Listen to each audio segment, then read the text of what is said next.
গপ্পসপ্প, এসো কিছু শোনাই। স্মৃতির পাতায় লিখে রাখা অপ্রয়োজনীয় এলোমেলো কথাও যেন এঁটে থাকে মনের দেওয়ালে।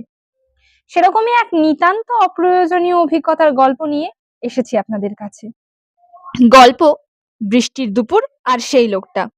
লেখিকা তিথি চক্রবর্তী, গল্প পাঠে তিথি চক্রবর্তী এবং সাগর মুখার্জি। টিউশন থেকে বাড়ি ফিরছি দুপুর ৩টে। হঠাৎই আকাশটা এক তুড়িতে কালো হয়ে গেল। দোরগোড়ায় মাধ্যমিক, জ্বরে পড়লে আর রক্ষে নেই।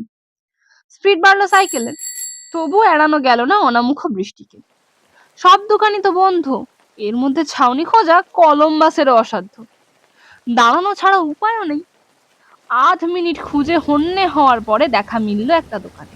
সামনেটা শেল্টার দেওয়া, আর মনে হচ্ছে সিমেন্ট বাঁধানো বেঞ্চও আছে। হয়ে গেল আমেরিকা আবিষ্কার। মনে মনে ইউরেকা ইউরেকা বলে চিৎকার করতে করতে ঢুকে দেখি স্ক্যাম।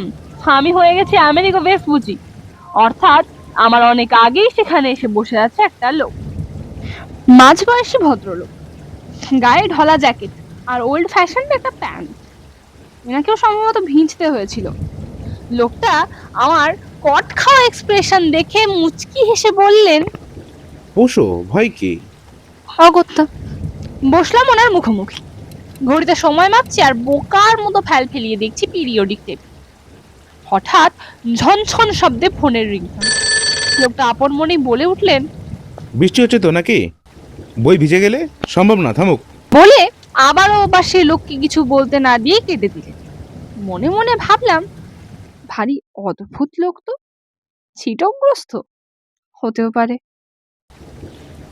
তুমি চা খাবে? মিনিট ৫ পর ফ্লাস্কের চা কাগজের কাপে ঢালতে ঢালতে বললেন লোকটা।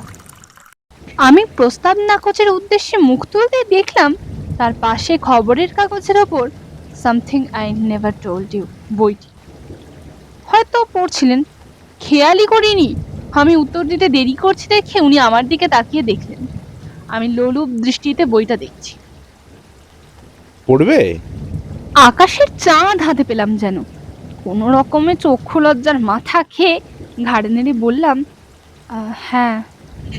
বইটা চলে এলো হাতে। গো গ্রাসে গিলে চললাম একটার পর একটা পাতা। হঠাৎই মুখ তুলতে হলো একটা খট শব্দে। বৃষ্টি ধরে গেছে। কোনার এক দুর্ভেদ্য ভুতুড়ে অন্ধকার থেকে কি জানি কোন কৌশলে সে টেনে বের করেছেন জীর্ণ একটা সাইকেল। দুটো হ্যান্ডেলে ঝুলছে দুটো পর্বত সম ব্যাগ। তার ভেতর থেকে উঁকি দিচ্ছে খবরের কাগজে মোড়া চতুষ্কোণ কিছু, যাকে বই বলে চিনে নিতে অসুবিধা নেই। আঙ্কল বলে প্রবল অনিচ্ছা সত্ত্বেও বাড়িয়ে দিলাম হাতের বইটা। পড়লে? শুরু করেছি একটু। ভালো লাগেনি? এই না না, ব্যতিব্যস্ত হয়ে বললাম, আরে খুব ভালো বই। তাহলে ফেরত দিচ্ছ যে বড়? তোতলাতে লাগলাম, কিন্তু আমার কাছে তো লাগবে না টাকা, রাখো, আজ আমার জন্মদিন। বলেই ঝড়ের বেগে সাইকেল নিয়ে হাওয়া হয়ে গেল লোকটা। ধন্যবাদ এতক্ষণ আমাদের সাথে থাকার জন্য। শেষ হচ্ছে বৃষ্টির দুপুর আর সেই লোকটা।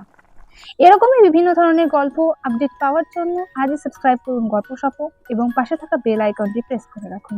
ভিডিওটি ভালো লেগে থাকলে লাইক করবেন, কমেন্ট করে জানাবেন আমাদের আপনার অভিজ্ঞতা এবং শেয়ার করে আপনার বন্ধু বান্ধব এবং পরিবার পরিজনকেও শোনার সুযোগ করে দেবেন।